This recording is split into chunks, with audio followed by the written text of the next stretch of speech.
Hello friends, welcome to our English grammar course. आजच्या सेशनमध्ये तलाठीला जे 2019ला तलाठीचा जो पेपर झाला तर या पेपरमध्ये विचारल्या गेलेल्या इंग्लिशच्या क्वेश्चन्सचा आपण ॲनालिसिस घेणार आहोत. ठीक आहे. मग तलाठीचा अभ्यास करताना कोणकोणत्या टॉपिकवर जास्त प्रश्न विचारले जातात ते देखील आपल्याला या ठिकाणी क्लिअर होणार आहेत. किंवा तलाठीची जर आपण तयारी करत असाल तर कशा प्रकारचे प्रश्न हे आपल्याला फेस करावे लागतात, कशा प्रकारचे प्रश्न हे आपल्याला तलाठीच्या एक्झाममध्ये विचारले जातात ते तुम्हाला इथे क्लिअर होणार आहे. ठीक आहे. चला तर मग सुरुवात करूया आजच्या या क्वेश्चन पेपरच्या ॲनालिसिसच्या सेशनला. ठीक आहे. तर पहिला प्रश्न बघा, out of the following options identify a simple sentence. हा पहिला प्रश्न होता. आपल्याला सिंपल सेंटेन्स या ठिकाणी विचारलेलं होतं. तसं जर बघितलं तर हा जर इंग्लिशमध्ये पहिला प्रश्नच त्यांनी आपल्याला टाकलेला आहे तर हा जो क्वेश्चन आहे तो सगळ्यांसाठी थोडा डिफिकल्ट क्वेश्चन आपण या ठिकाणी म्हणू शकतो. कारण का, आपल्याला 4 सेंटेन्स दिलेले आहेत आणि 4ही सेंटेन्समध्ये सिंपल सेंटेन्स कोणतं आहे ते ओळखायचं होतं. मग हा जो क्वेश्चन आहे तो तलाठीच्या दृष्टीने थोडा कठीणच म्हणावा लागेल. ठीक आहे.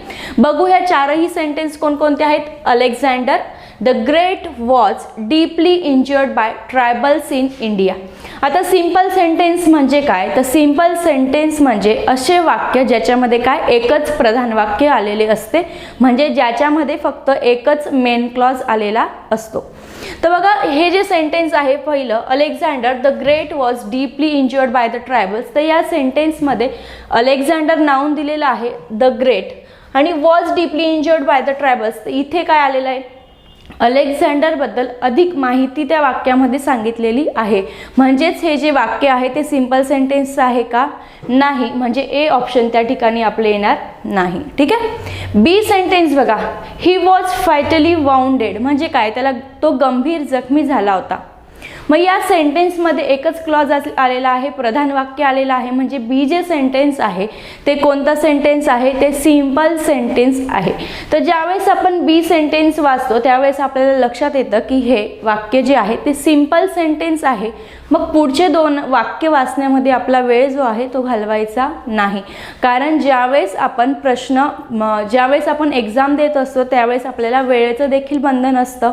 मग जर उत्तर आपल्याला लवकरच्या म्हणजे ए किंवा बी मध्ये मिळत असेल तर सी आणि डी पर्याय वाचण्याची त्या ठिकाणी आवश्यकता नसते. ठीक आहे. पण तरीही आपण वाचून घेऊया आणि त्या अर्थांचे मिनिंग जे आहे ते देखील समजून घेऊया. बघा सी सेंटेन्स काय आहे, soon afterwards he succumbed to his injuries of his wounds. मग त्याच्या जखमांमुळे, त्याच्या गंभीर जखमांमुळे त्याला नंतर काय आले, मरण आले. ठीक आहे. तर हेही वाक्य सिंपल सेंटेन्स आहे का, नाही. कारण या वाक्यामध्ये काय आलेलं आहे, सून आलेला आहे. नेक्स्ट बघा, he could not attend his dream of comparing India and expanding his empire. म्हणजे काय, त्याचं जे स्वप्न होतं भारत जिंकण्याचं आणि त्याचं स्वराज्य एक्सपांड करण्याचं, म्हणजे काय स्वराज्य वाढवण्याचं, ते कंप्लीट झाले नाही. तर हे स्वप्न त्याचं कंप्लीट झालं नाही आहे. तर हे दोघंही सेंटेन्स जे आहेत ते सिंपल सेंटेन्स नाही आहेत. ठीक आहे. तर सी आणि डी ऑप्शन देखील येणार नाही. म्हणजे ऑप्शन नंबर 2 असेल किंवा बी जे सेंटेन्स आहे ते काय आहे आपल्या या ठिकाणी बरोबर वाक्य आहे. ठीक आहे. पुढचं क्वेश्चन बघूया. क्वेश्चन नंबर 2 बघा काय आहे, choose the appropriate conjunctions for the given sentence.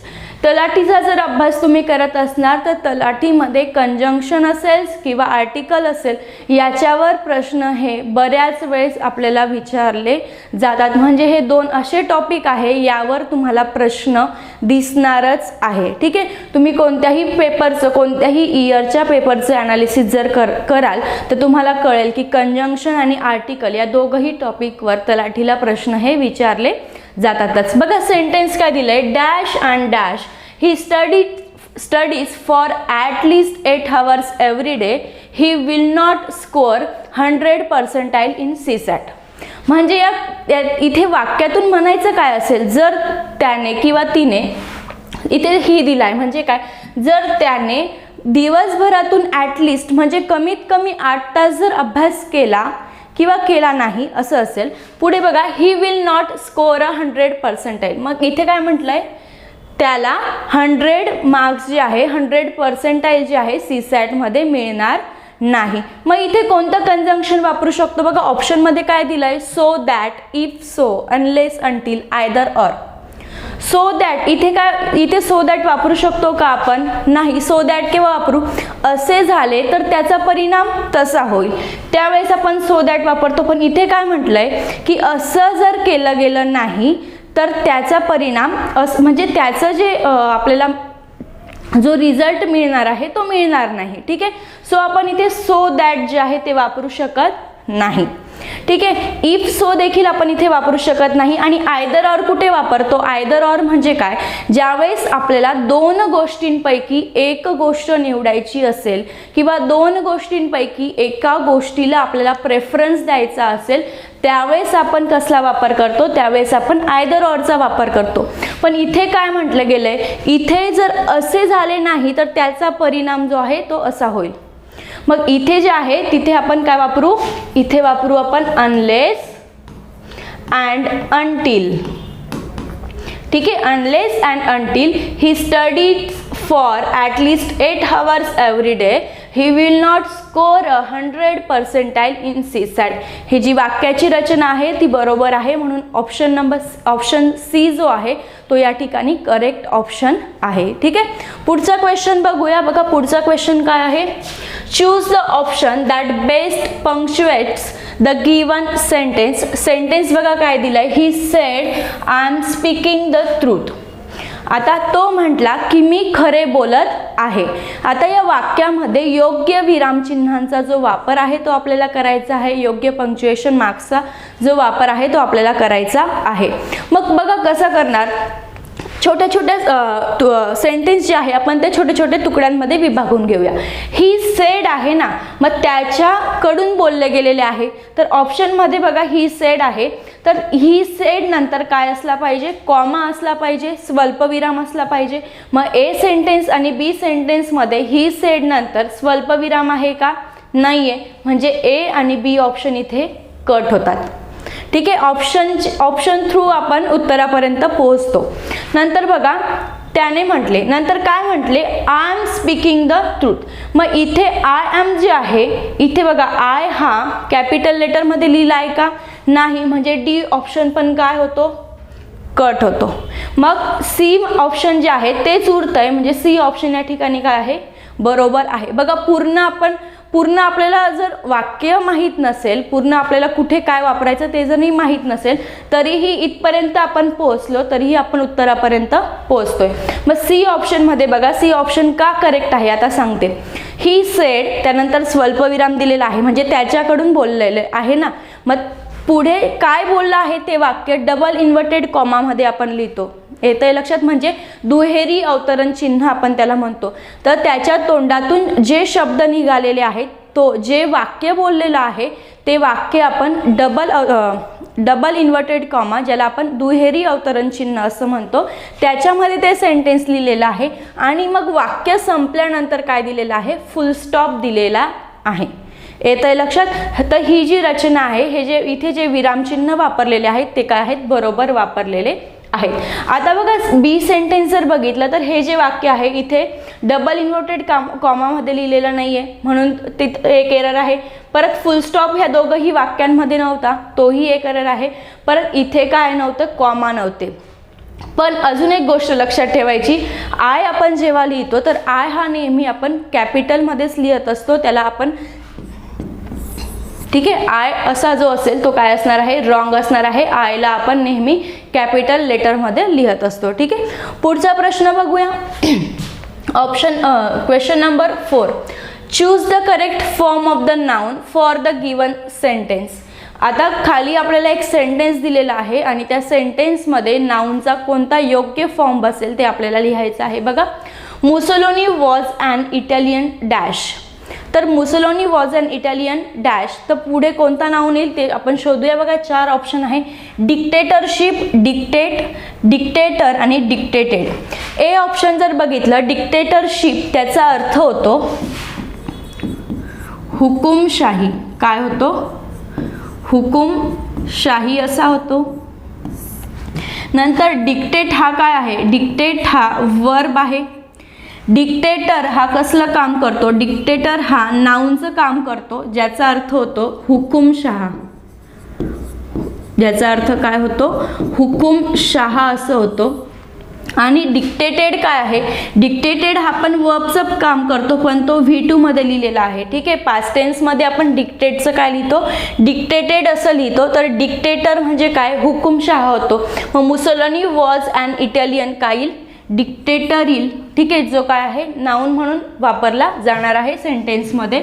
तर जे सी ऑप्शन आहे ते आपलं काय असणार आहे, बरोबर असणार आहे. येतं आहे लक्षात. तर नाऊन चा फॉर्म कोणता होतो, वर्ब फॉर्म काय होतो ते आपल्याला माहीत असणं खूप गरजेचं आहे. तर यावरही बऱ्याच वेळेस आपल्याला एक्झाममध्ये प्रश्न हे विचारले जात असतात. ठीक आहे, पुढचा क्वेश्चन बघा, choose appropriate articles for the given sentence. मी मगाशीच तुम्हाला सांगितलं की आर्टिकलवर आपल्याला तलाठीच्या एक्झाममध्ये प्रश्न हे विचारले जातातच. ठीक आहे, सो आर्टिकल तुमचं क्लिअर असणं खूप गरजेचं आहे. प्रश्न बघा, my friend wore dash pretty red dress for dash party. तर योग्य आर्टिकलचा आपल्याला वापर करायचा आहे. सुरुवातीला तर मी तुम्हाला हे सांगेल की बघा ड्रेस काय आहे, ड्रेस नाऊन आहे. मग प्रिटी आणि रेड काय आहेत, तर हे दोघंही जे शब्द आहेत ते कोणाबद्दल माहिती देत आहेत, या नाऊनबद्दल माहिती देत आहेत. म्हणजेच ते इथले कसलं काम करताय, ॲडजेक्टिव्हचं काम करताय. आणि आर्टिकल जर बघितलं तर आर्टिकल हे ॲडजेक्टिव्ह पूर्वी वापरले जाऊ शकतात. आर्टिकल हे ॲडजेक्टिव्ह पूर्वी वापरले जाऊ शकतात, ॲडवर्ब पूर्वी वापरले जाऊ शकतात आणि नाऊन पूर्वी देखील वापरले जाऊ शकतात. ठीक आहे, मग ॲडजेक्टिव्ह आणि ॲडवर्ब पूर्वी जर आर्टिकल वापरले जात असतील तरीही ते कोणासाठी आलेले असतात, ते वाक्यात आलेल्या नाऊनसाठीच आलेले असतात. क्लिअर आहे, म्हणजे आर्टिकल हे नेहमी नामासाठीच आलेले असतात. बघा बघ, my friend wore dash pretty red dress. मग प्रिटी रेड ड्रेससाठी काय येईल, ऑप्शनद्वारे आपण चेक करूया. द आहे, ए आहे, ॲन आहे आणि ए आहे. सुरुवातीला जर ए आणि ॲन मधला डिफरन्स तुम्हाला सांगते. आपण ए केव्हा वापरतो, जेव्हा वाक्यामध्ये कॉन्सोनंट म्हणजे काय, कन्सोनंट म्हणजे काय, ज्याला आपण मराठीतून व्यंजन असं म्हणतो.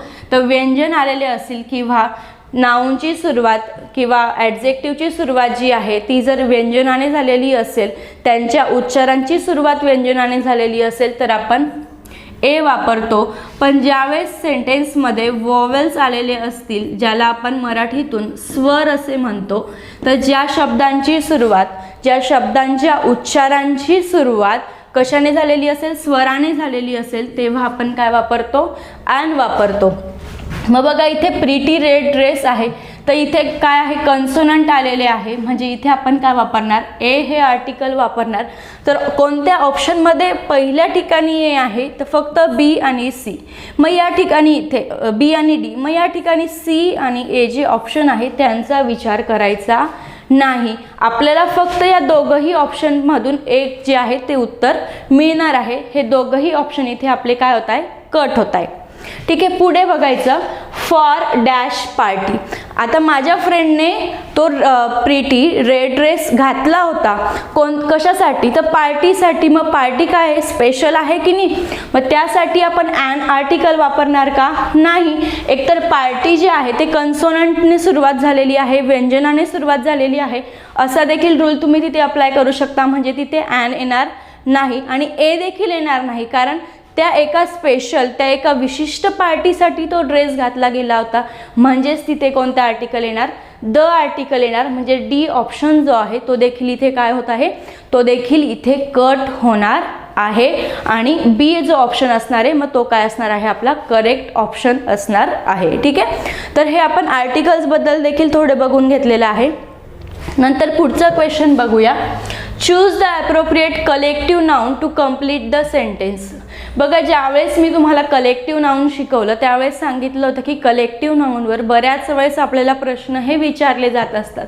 मग कलेक्टिव्ह नाउन जे आहेत ते तुमचे काही जे कलेक्टिव्ह नाउन आहेत ते नक्कीच पाठ असणं गरजेचं आहे. जसं प्राईड असेल, नंतर हर्ड असेल, ठीक आहे, फ्लॉक असेल. तर याच्यावर वारंवार प्रश्न विचारले जातात आपल्याला MPSC मध्ये देखील याच्यावर प्रश्न विचारलेला आहे, मग तलाठीला तर विचारला जाणारच.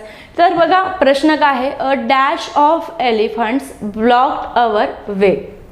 मग इथे इन शॉर्ट आपल्याला काय म्हणायचं आहे, काय विचारलेलं आहे की एलिफंट्सचा जो ग्रुप आहे, एलिफंट्सचा जो समूह आहे त्याला काय म्हणतात. मग ग्रुप म्हणतात, बी आहे प्राईड, सी आहे हर्ड आणि डी आहे क्र्यू. मग एलिफंट्सच्या ग्रुपला काय म्हणतात, एलिफंट्सच्या ग्रुपला हर्ड असे म्हणतात. त्याचप्रमाणे काऊचा जो ग्रुप असतो त्याला आपण काय म्हणतो, आपण हर्ड असं म्हणतो. ठीक आहे. बघा ग्रुप तर येणार नाही, तर ग्रुप म्हणजे काय होतं, संघ किंवा समूह होतो, म्हणजे ए ऑप्शन इथे कट होतो. तर प्राईड त्यांनी ऑप्शन दिलेला आहे, सो प्राईड देखील बघणं गरजेचं आहे. तर प्राईड म्हणजे काय, तर ग्रुप ऑफ लायन्सला आपण प्राईड असं म्हणतो.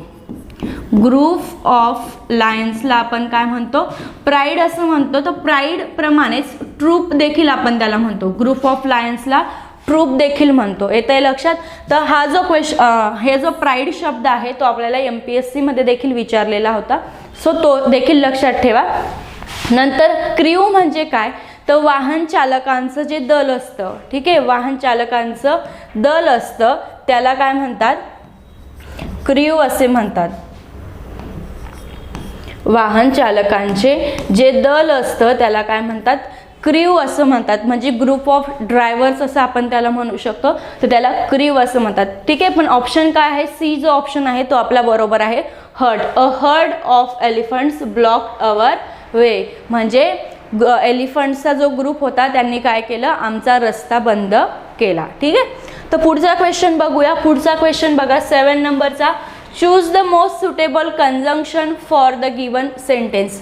ठीक आहे. बघा कंजंक्शनवर आपण अगोदरच एक प्रश्न बघितलेला आहे आणि कंजंक्शनवर हा सेकंड क्वेश्चन आपल्याला एक्झाममध्ये विचारला गेलेला आहे. म्हणजे एकाच पेपरमध्ये 2 जे प्रश्न आहेत ते एकाच टॉपिकवर विचारले गेलेले आहेत. बघा dash he is our chosen leader, we will support him. आता इथे त्यांना म्हणायचं काय, जर हे आम्ही निवडलेले नेते असते तर आम्ही त्यांना सपोर्ट केला असता. इथे विल आलेला आहे बघा, विल म्हणजे काय, फ्युचर टेन्स दर्शवतोय, भविष्यकाळ दर्शवतोय, आम्ही त्यांना सपोर्ट केला असता. ठीक आहे. पण आता करताय का, नाही. मग बघा कोणतं कंजंक्शन येईल, ॲज, बट, अँड आणि देअरफोर. तर इथे जे कंजंक्शन येईल ते ॲज हे कंजंक्शन येईल, ए ऑप्शन जे आहे ते बरोबर येईल. कारण त्याचा अर्थ होतो जर ते आमचे काय असते, निवडलेले लीडर असते, निवडलेले नेते असते तर आम्ही त्यांना सपोर्ट केला असता. तिथे बट येणार नाही. ठीक आहे. तिथे बट येणार नाही, अँड देखील येणार नाही. कारण बट आणि अँड काय करतात, 2 गोष्टींना एकत्र करतात, 2 गोष्टींना मिळवतात. देअरफोर का येणार नाही, कारण ज्यावेळेस आपल्याला एखाद्या गोष्टीचं रिझन द्यायचं असेल तेव्हा आपण देअरफोर हे कंजंक्शन वापरत असतो. ठीक आहे. मग हे तिघही ऑप्शन का येणार नाही ते तुम्हाला समजलं असेल आणि हे ए जे ऑप्शन आहे ते का आलं ते देखील तुम्हाला चांगल्या पद्धतीने जे आहे ते समजलं असेल. ठीक आहे. पुढचा क्वेश्चन बघूया. पुढचा क्वेश्चन नंबर 8 बघा, choose the option with the appropriate question tag for the given sentence. आता क्वेश्चन टॅगवर हा प्रश्न आलेला आहे, पण क्वेश्चन टॅगच्या अगोदर एक गोष्ट सांगते. जर सेंटेन्स हे पॉझिटिव्ह सेंटेन्स असेल तर त्याचा जो क्वेश्चन टॅग आहे तो आपण काय करतो, निगेटिव्ह करतो. येतंय लक्षात, निगेटिव्ह क्वेश्चन टॅग आपण करतो. आणि सेंटेन्स जर काय असेल, सेंटेन्स जर निगेटिव्ह सेंटेन्स असेल तर त्याचा क्वेश्चन टॅग जो आहे तो आपण काय करतो, पॉझिटिव्ह क्वेश्चन टॅग आपण तिथे लावत असतो. ठीक आहे. आणि त्यानंतर अजून महत्त्वाची गोष्ट, जर क्वेश्चन टॅग आपल्याला वापरायचा असेल तर त्यानंतर क्वेश्चन मार्क असणं गरजेचं आहे. काही वेळेस आपल्याला ऑप्शनमध्ये ऑप्शन तर बरोबर दिलेलं असतं पण पुढे क्वेश्चन मार्क दिलेला नसतो, मग त्यावेळेस ते ऑप्शन काय असणार आहे, रॉंग ऑप्शन असणार आहे. ठीक आहे. बघा काय आहे, इट इज सनी आणि पुढे आपल्याला क्वेश्चन टॅग वापरायचा आहे.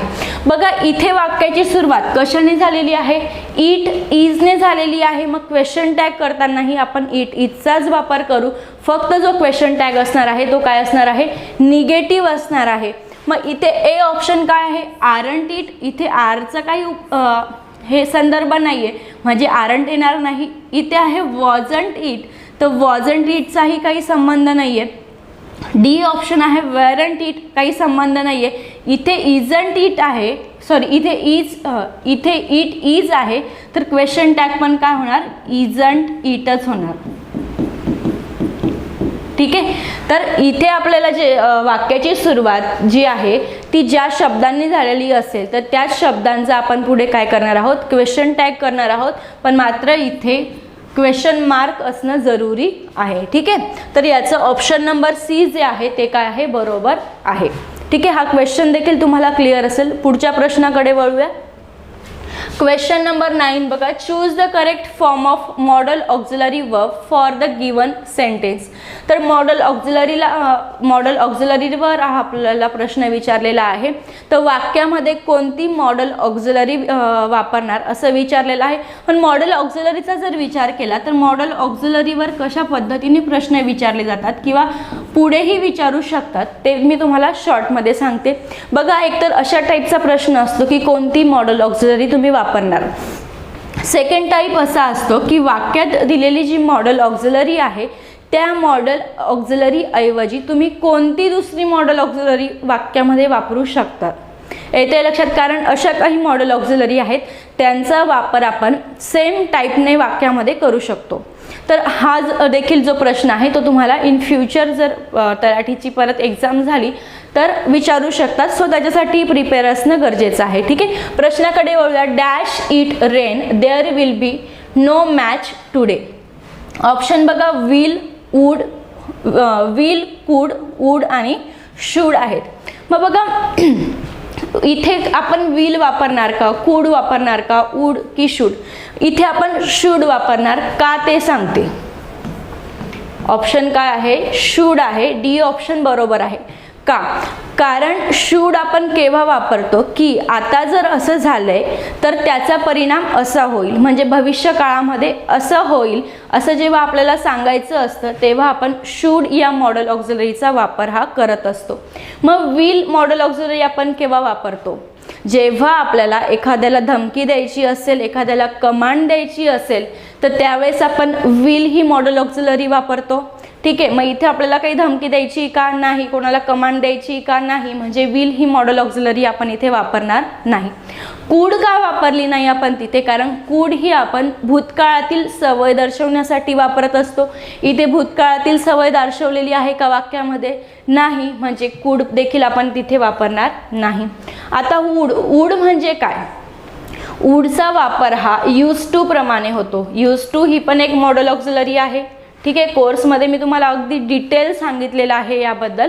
तर वूडचा वापर जो आहे तो यूज टू प्रमाणे होतो. वूड आणि यूज टू ही भूतकाळातील जी सवय आहे, भूतकाळात आपण ज्या गोष्टी रेग्युलरली करत होतो त्यासाठी आपण वूड आणि यूज टू वापरतो. मग या वाक्यामध्ये वूड आणि यूज टू वापरू शकत नाही. ठीक आहे. तर वाक्य कशा प्रकारचं आहे त्यावरून आपण ठरवतो की कोणती मॉडल ऑक्झिलरी जी आहे ती वाक्यामध्ये वापरली जाईल.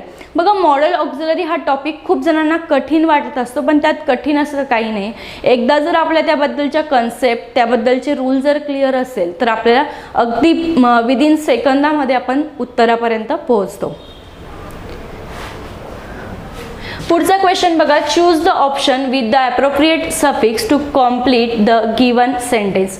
आता आपल्याला एनकरेज हा शब्द दिलेला आहे, तर या एनकरेज शब्दाला कोणतं योग्य सफिक्स वापरता येईल ते आपल्याला ओळखायचं आहे. तत्पूर्वी सफिक्स आणि प्रिफिक्स मधला आपण डिफरन्स समजून घेऊया. सफिक्स आणि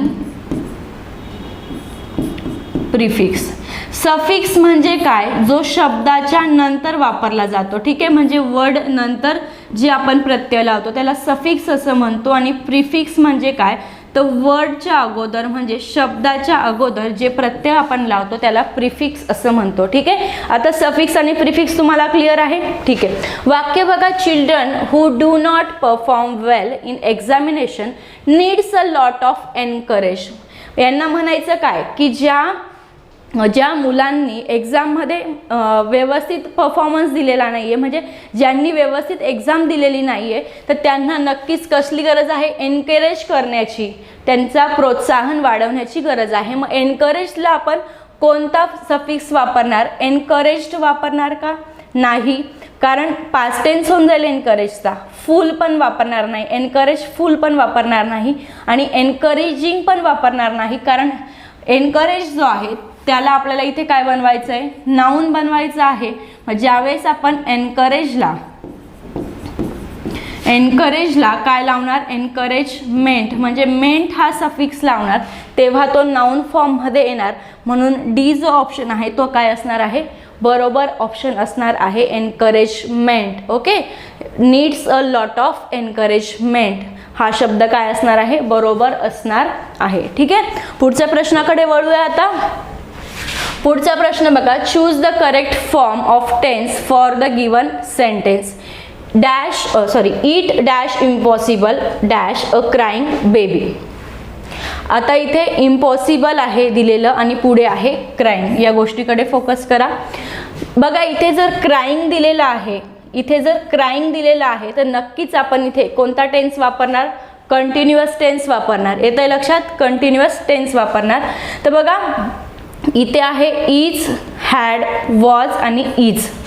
इथे आपण इज पण वापरू शकतो आणि वॉज पण वापरू शकतो, दोघंही कंटिन्युअस टेन्स मधले काय आहेत, हेल्पिंग वर्ब आहेत. पण हॅड वापरू शकत नाही. ठीक आहे, हॅड वापरू शकत नाही, म्हणजे बी ऑप्शन आपण इथे फक्त कट करतोय. पण पुढे जर बघितलं इम्पॉसिबल आणि त्यानंतर आपल्याला परत एक वर्ब वापरायचा आहे, तर इथे ऑलरेडी क्राईंग दिलेला आहे, म्हणजे वर्ब प्लस आयएनजी आपल्याला दिलेला आहे. तर इथे आपण जो वर्ब येणार आहे त्याला वर्ब प्लस आयएनजीच्या फॉर्ममध्ये म्हणजे कंटिन्युअसच्या मेन वर्बच्या फॉर्ममध्ये लिहू शकतो का, नाही. म्हणजे इग्नोरिंग जो आहे तो वर्ब प्लस आयएनजी आहे, हे ऑप्शन काय होतं आपल्या इथे कट होतं. ठीक आहे, इथे आपण वर्ब प्लस आयएनजीच्या फॉर्ममध्ये लिहू शकणार नाहीये. सेकंड बघा, वॉज इग्नोरिंग आहे, इथे पण वर्ब प्लस आयएनजीच्या फॉर्ममध्ये मेन वर्ब आहे, म्हणजे हेही काय होतं, कट होतं. डी ऑप्शन बघा, इथे तर इज आपण लिहिलेलाच आहे, पण इथे टू इग्नोर आहे. आता टू इग्नोर काय आहे, टू इग्नोर आहे इन्फिनिटिव्ह. टू इग्नोर काय आहे, इन्फिनिटिव्ह आहे. इन्फिनिटिव्ह म्हणजे काय, टू प्लस V1 ला आपण काय म्हणतो, इन्फिनिटिव्ह असं म्हणतो. टू नंतर आपण जो वर्ब वापरतो तो नेहमी आपण V1च्या फॉर्ममध्येच लिहितो. मग इथे जर टू इग्नोर वापरलं, ठीक आहे, इथे जर टू इग्नोर वापरला तर V1च्या फॉर्ममध्ये आपण तिथे वर्ब लिहितोय. नंतर पुढे क्राईंग आलेलं आहे, तर ते काय आलेलं आहे, वर्ब प्लस आयएनजी. बरोबर आहे. ठीक आहे, एका सेंटेन्समध्ये आपण दोन पार्टिसिपल वापरू शकत नाही, दोन वर्ब प्लस आयएनजी वापरू शकत नाही, म्हणून हे तिघही ऑप्शन जे आहेत ते कट झालेले आहेत. पण टू इग्नोर इन्फिनिटिव्ह जर तिथे आला तर ते आपल्याला चालतंय. ठीक आहे, वाक्याची रचना जी असेल ती बरोबर होते, म्हणून डी ऑप्शन काय असणार आहे, त्या ठिकाणी बरोबर असणार आहे. ठीक आहे, पुढचा क्वेश्चन बघूया. पुढचा question number 12. Choose the most suitable determiner for the given sentence. As he is an introvert, he is not popular and has dash friends. ठीक आहे, एक सेंटेन्स आपल्याला दिलेला आहे आणि या फ्रेंड्सच्या अगोदर काय वापरणार ते आपल्याला ओळखायचं आहे. मग हे काय आहे, हे सगळे आहेत ॲडजेक्टिव्ह. ठीक आहे, मग कोणत्या ॲडजेक्टिव्ह वाक्यामध्ये वापरला जाईल ते आपल्याला ओळखायचं आहे. आता जर हे ॲडजेक्टिव्ह बघितले तर याच्यावर मी एक स्पेशल सेशन जे आहे ते तुम्हाला कोर्समध्ये प्रोव्हाइड केलेला आहे. तो जर तुम्ही सेशन एक 20-25 मिनिटाचं असेल, ते जर तुम्ही बघितलेलं असेल तर तुम्हाला हा जो क्वेश्चन आहे तो अगदी विदिन सेकंदामध्ये सॉल्व करता येणार आहे. बघा, a little, little, much, few. आता इथे काय विचार करायचा बघा, लिटल असेल, मच असेल, हे नेहमी कोणत्या नाऊन पूर्वी वापरले जातात, तर हे नेहमी अनकाउंटेबल नाऊन पूर्वी वापरले जातात. अनकाउंटेबल नाऊन पूर्वी वापरले जातात आणि फ्यू जो आहे तो फ्यू मात्र काउंटेबल नाऊन पूर्वी वापरला जातो. ठीक आहे, एवढी छोटी इन्फॉर्मेशन तुम्हाला असेल तरीही तुम्ही डायरेक्ट उत्तरापर्यंत पोहोचताय. बघा, फ्यू आणि लिटिल या दोघांचा अर्थ सेम आहे. फ्यू म्हणजे पण कमी आणि लिटिल म्हणजे पण कमीच होते. पण लिटिल केव्हा वापरणार, जेव्हा अनकाउंटेबल नाऊन असेल. आता काउंटेबल नाऊन, अनकाउंटेबल नाऊन काय आहे माहीत असेलच तुम्हाला. अनकाउंटेबल नाऊन म्हणजे असे नाम जे संख्येत मोजता येत नाही आणि काउंटेबल नाऊन म्हणजे असे नाम जे संख्येत मोजता येतात. येतं आहे लक्षात. मग फ्यू नंतर काउंटेबल नाउन वापरतो आपण, लिटिल नंतर अनकाउंटेबल नाउन वापरतो. पण वाक्यामध्ये काय आलेलं आहे, वाक्यामध्ये फ्रेंड्स आलेला आहे. फ्रेंड्स काय आहे, फ्रेंड्स हे प्लुरल काउंटेबल नाउन आहे, म्हणजे अनेक वचनी संख्येत मोजता येणारं नाम आहे. मग त्यासाठी ऑप्शन कोणता बरोबर असेल, तर ऑप्शन बरोबर असेल फ्यू. तर फ्यू फ्रेंड्स जे असणार आहे ते बरोबर असणार आहे. इथे जर तुम्ही लिटिल फ्रेंड्स वापरलं, ठीक आहे, वापरू शकत नाही, रॉंग असणार आहे. मच फ्रेंड्स वापरलं, वापरू शकत नाही, रॉंग असणार आहे. कारण आपण केव्हा वापरतो, जेव्हा अनकाउंटेबल नाउन वाक्यात असतील तेव्हा. ठीक आहे, क्लिअर आहे हा क्वेश्चन. ठीक आहे, पुढचा क्वेश्चन बघूया. पुढचा प्रश्न बघा, choose the appropriate articles to complete given sentence. बघा आर्टिकलवरचा सेकंड क्वेश्चन. ठीक आहे, म्हणजे एकाच पेपरमध्ये 2 क्वेश्चन कंजंक्शनवर आणि 2 क्वेश्चन आर्टिकलवर आपल्याला विचारले गेलेले आहेत. ठीक आहे, बघा she has 2 children dash boy and dash girl. Dash boy is 2 and the girl is 5. येतंय लक्षात. बघा शी हॅज 2 चिल्ड्रन म्हणजे काय, तिला 2 मुले आहेत. मग इथे बॉय आणि गर्ल आहे, तर बॉय आणि गर्ल स्पेसिफिक दर्शवलेले आहे का, नाही, म्हणजे एक मुलगा आणि एक मुलगी आहे असं त्यांना म्हणायचंय. म्हणून इथे आर्टिकल कोणता येईल बघा, ऑप्शन बघा, ऑप्शनमध्ये द येणार का, नाही, म्हणजे इथे सुरुवातीला 2 द आहेत ते कट होतं. इथे ए आणि ए आहे. ठीक आहे, इथे ए अर्थ, याचा अर्थ काय होतोय, एक. बघा ए आणि ॲन आपण नेहमीच केव्हा वापरतो, जेव्हा सिंग्युलर काउंटेबल नाउन असेल तेव्हा आपण ए आणि ॲन वापरत असतो, ज्याचा अर्थ काय होतो, 1 असा होतो, एक असा होतो. मग इथे ए आणि ए काय असणार आहे, बरोबर आहे. She has 2 children, a boy and a girl. येत आहे लक्षात. मग नंतर पुढे त्या बॉयबद्दल आणि गर्लबद्दल विशेष माहिती दिलेली गेलेली आहे. त्या बॉय आणि गर्लला स्पेसिफिक केलेलं आहे. म्हणून बघा इथे गर्ल आलेला आहे, या गर्ल ऐवजी काय वापरलेलं आहे, द. मग इथे पण बॉय आलेला आहे, तिथे आपण काय वापरणार, दच वापरणार. असं देखील तुम्ही समजू शकले असते. पण एक्झॅक्ट काय आहे की या गर्ल आणि या बॉय विषयी पुढे अधिक माहिती दिलेली आहे. येते लक्षात. मग आपण तिथे काय वापरणार, आर्टिकल द वापरणार, म्हणजे इथेही द आहे. ठीक आहे, तर बी ऑप्शन काय असणार आहे आपलं, बरोबर असणार आहे. इथे बघा इथे द आहे, सॉरी इथे जो द आहे तो रॉंग आहे. हा आर्टिकल इथे ए बरोबर होता, पण इथे द असणं आवश्यक होतं, म्हणून सी ऑप्शन पण आपलं कट होतंय. इथे सुरुवातीलाच द दिलेला आहे, हा ए बरोबर आहे, पण इथे सुरुवातीला काय होता, ए होता, म्हणजे डी ऑप्शन पण काय असणार आहे, रॉंग असणार आहे. तर ऑप्शन जो बी आहे तो काय आहे आपला करेक्ट ऑप्शन आहे. ठीक आहे, पुढचा क्वेश्चन बघूया. Question number 14, choose the appropriate prepositional phrase for the given sentence. ठीक आहे, the party workers were busy campaigning dash the pool. काय वापरायची आहे आपल्याला, प्रेपोजिशनल फ्रेज वापरायची आहे. मग या ठिकाणी आपल्याला ज्या फिक्स प्रेपोजिशन्स आहेत ते माहीत असणं गरजेचं आहे. प्रेपोजिशनल फ्रेज जे आहेत ते महत्त्वाचं आहे. तर ahead, by, ahead out, ahead of आणि अहेड इन यांच्यापैकी कोणती करेक्ट प्रेपोजिशनल फ्रेज आहे, तर अहेड ऑफ आहे, म्हणजे सी ऑप्शन जे आहे ते या ठिकाणी आपलं बरोबर आहे. ठीक आहे, पुढचा क्वेश्चन बघूया. Choose the correct form of verb for the given sentence. The social foundation dash most of its money through donation from the wealthy. म्हणजे यांना काय म्हणायचं की जे सोशल फाउंडेशन्स आहेत, ठीक आहे, त्यांना मनी मिळतात कोणा थ्रू, त्यांना डोनेशन मिळतात. ठीक आहे, त्यांना काय मिळतं, डोनेशन मिळतं फ्रॉम वेल्दी. वेल्दी म्हणजे काय माहिती का, वेल्दीचा अर्थ आपल्याला बऱ्याच जणांना माहीत नसतो. तर वेल्दी म्हणजे श्रीमंत. वेल्दी म्हणजे काय, श्रीमंत. मग इथे कोणता वर्ब वापरला जाणार बघा, रिसीव. ए आहे रिसीव, बी आहे रिसिविंग. ठीक आहे, सी बघा हॅज रिसिविंग आणि डी आहे हॅव रिसिव्ड. तर इथे जे सेंटेन्स दिलेलं आहे ते आपल्याला सिंपल प्रेझेंट टेन्समध्ये लिहायची आवश्यकता आहे. म्हणून इथे जो वर्ब वापरला जाणार तो सिंपल प्रेझेंट टेन्समधला वापरला जाणार. तर त्यापूर्वी मी तुम्हाला असं सांगेल की रिसिविंग काय येणार नाही, कारण इथे काय वापरलेलं नाही आहे, हेल्पिंग वर्ब इज वापरलेला नाही आहे. म्हणून बी जे सेंटेन्स आहे ते रॉंग होतं. हॅव रिसिव्ड येणार नाही, कारण social foundation, the social foundation singular subject आहे, म्हणून डी ऑप्शन पण काय होते, कट होते.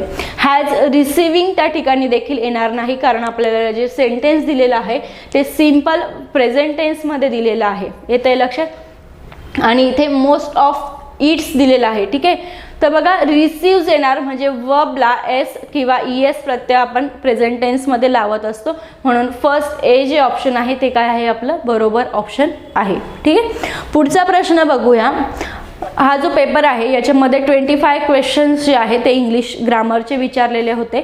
आज आपण फक्त 15 क्वेश्चन घेणार आहे. उर्वरित जे प्रश्न आहेत ते आपण उद्याच्या लेक्चरमध्ये बघणारच आहोत. बघा 16 क्वेश्चन आहे. ठीक आहे. 15 झाले आपले.